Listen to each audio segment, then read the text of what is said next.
नमस्कार लाडक्या बहिणींनो, आपण मागील व्हिडिओमध्ये पडताळणी अहवालाबद्दल बघितले होते. पण ज्या लाडक्या बहिणींना लाभ येतोय त्यांच्यासाठी देखील अत्यंत महत्त्वाची अपडेट आली आहे. ती म्हणजे ई-के-वाय-सी. चला तर मग या व्हिडिओतून बघूया आपली ई-के-वाय-सीची वेबसाईट कोणती. सर्वप्रथम आपल्याला गुगलवर लाडकी बहीण .महाराष्ट्र.gov.in/e-KYC सर्च करून घ्यायचे आहे. बघा मी स्क्रीनवर हायलाईट करून दाखवतोय तुम्हाला. सर्च करून घ्या. नंतर इथे बघा आपली वेबसाईट ओपन होणार. वेबसाईटमध्ये इथे आता लिहून आलेलं आहे आपल्याला ई-के-वाय-सी मुख्यमंत्री माझी लाडकी बहीण योजना.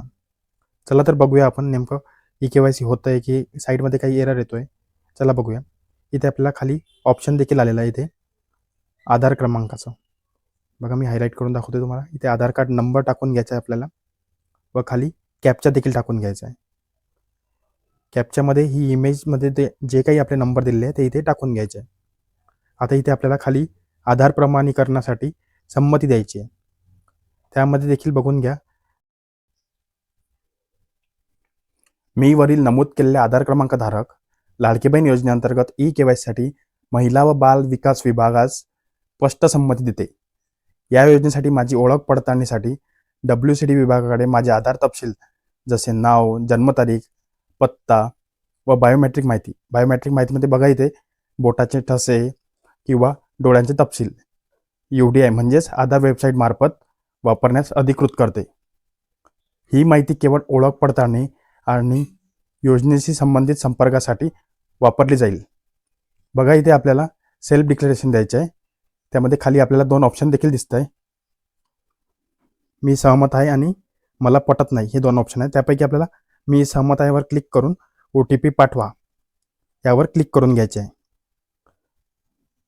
तुम्हाला समजण्याकरिता 3 प्रकारे अर्ज केलेल्या महिला म्हणजेच नारी शक्ती मोबाईल ॲपवरनं, वेबसाईटवरनं तसेच अंगणवाडी सेविकेकडे केलेले अर्ज या तिन्ही प्रकारे अर्ज केलेल्या अर्जांमधील प्रत्येकी 3 महिलांचे आधार कार्डने ई-के-वाय-सी आपण या वेबसाईटवर करून बघणार आहे. चला तर मग त्यामध्ये सर्वप्रथम आपण नारी शक्ती दूत ॲपवरनं अप्लाय केलेल्या अर्जांची ई-के-वाय-सी करून बघूया. त्यामध्ये आपल्याला बघा इथे मी हायलाईट करून दाखवतोय तुम्हाला रेड कलरमध्ये. आधार नंबर कॅप्चा टाकून घेऊया आपण पहिले इथे.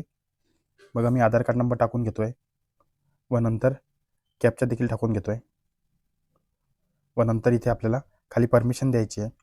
मी सहमत आहे आधार प्रमाणीकरण संमतीकरिता आणि OTP पाठवा यावर क्लिक करून घेतोय. बघा इथे OTP पाठवा यावर क्लिक करून घेतोय. बघा इथे आपल्याला स्क्रीनवर एक एरर येतो आहे. त्यामध्ये आधार नंबर नॉट रजिस्टर्ड म्हणजेच वेबसाईटकडे आपल्या आधारची नोंदणी नाही आहे असा एरर येतो आहे. चला तर आपण इथे पुन्हा देखील दुसऱ्या आधार कार्डाने देखील चेक करून घेऊया. बघा मी आधार कार्ड नंबर टाकून घेतोय इथे खाली कॅप्चा टाकून घेतोय. नंतर मी सहमत आहे वर क्लिक करून OTP पाठवा यावर क्लिक करून घेतोय. बघा इथे देखील आपल्याला सारखाच एरर दिसतोय. आपण आता इथे शेवटले म्हणजेच तिसरे देखील एक चेक करून घेऊया. या सर्व लाडक्या बहिणींना पैसे येणे देखील चालू आहे, तरी मात्र एरर शो होत आहे इथे आपल्याला आधार नंबर नॉट रजिस्टर म्हणून.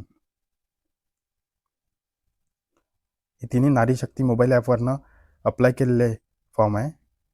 बघा मी आधार कार्ड नंबर कॅप्चा टाकून घेतला आहे, संमती देखील दिलेली आहे, तरी OTP जात नाही आहे आपला. आधार नंबर नॉट रजिस्टर सारखा हाच एरर येत आहे. चला यामुळे आपण आता वेबसाईट बंद करून पुन्हा ओपन करूया, जेणेकरून वेबसाईटचा प्रॉब्लेम असेल तर आपल्याला माहीत पडणार. बघा इथे आता मी तुम्हाला येलो कलरने हायलाईट करून दाखवतोय. इथे मी ज्यांनी वेबसाईटवरनं फॉर्म केले त्यांचे आता आपण आधार कार्ड नंबर कॅप्चा टाकून सबमिट करून बघूया त्यांना OTP जाते की नाही. बघा आधार कार्ड नंबर टाकून घेतोय, नंतर इथे कॅप्चा टाकून घेतला आहे. मी सहमत आहे यावर क्लिक करून घ्या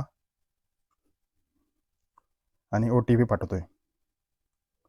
बघा इथे देखील आपल्याला सारखाच एरर शो होत आहे, सेम एरर येत आहे. आपण अधिक दुसरे देखील आधार कार्ड टाकून पाहू. कॅप्चा टाकून घेतोय, मी सहमत आहे वर क्लिक केलेलं आहे आणि OTP पाठवावर क्लिक करून घेतोय. यामध्ये आपल्याला सारखा तोच एरर येतोय, आपण बघू शकता स्क्रीनवर. आपल्याला नारी शक्ती ॲपवरनं ज्यांनी ऑनलाईन केले त्यांचं आलं तर ठीक आहे, पण मात्र वेबसाईटवरून करून देखील ते आपल्याला सारखाच एरर येतोय. पुन्हा आपण एक ट्राय करून घेऊया. बघा, मी साईट बंद करून अधिक ओपन करतोय आणि आता ज्यांनी अंगणवाडी सेविकाकडे आपला फॉर्म केलेला आहे त्यांचे देखील आपण इथे आधार कार्ड नंबर टाकून घेतोय, नंतर कॅप्चा देखील टाकून घेतोय. बघा, मी आता इथे ग्रीन कलरमध्ये हायलाईट करून दाखवतोय. ज्यांनी अंगणवाडी सेविकेकडे आपले ऑनलाईन केले फॉर्म त्यांचा मी आधार कार्ड नंबर टाकून घेतलेला आहे. आता इथे कॅप्चा देखील टाकून घेतो. OTP बघा, इथे देखील आपल्याला सारखाच एरर शो होतोय. यामध्ये सांगायचे झाले तर पूर्णतः हा साईटचा प्रॉब्लेम आहे. नेमके कोणाचेही देखील आपल्याला आधार कार्ड वेबसाईट अंडर मेंटेनन्समध्ये आहे. लवकरच आपल्या सर्वांना KYC करावी लागणार आहे. सध्या कोणत्याही फेक व्हिडिओकडे लक्ष न देता आपल्या चॅनलला नक्की सबस्क्राईब करून घ्या, जेणेकरून KYC चालू झाल्यास तुम्हाला कळणार व तसेच KYC कशा प्रकारे करायची हा देखील व्हिडिओ आपल्या चॅनलवर नक्कीच येणार आहे. या व्हिडिओमध्ये बघितल्याप्रमाणे अजून देखील कोणत्याही प्रकारचे फॉर्म ऑनलाईन केलेल्या लाडक्या बहिणी म्हणजेच नारी शक्ती दूत ॲपवरनं, वेबसाईटवरनं तसेच अंगणवाडी सेविकाकडे केलेल्या कोणत्याही फॉर्मची देखील KYC अजून चालू झालेली नाही. पुढील अपडेटची नक्कीच वाट बघावी, जेणेकरून आपले देखील पैसे सुरळीत चालू राहतील. व तसेच आपले कोणतेही प्रश्न असेल तर ते कमेंटमध्ये नक्की विचारा. तुम्हाला देखील प्रश्नाचे उत्तर लवकरच मिळतील. तसेच व्हिडिओ आवडला असेल तर लाईक करा, चॅनलला सबस्क्राईब करा. धन्यवाद.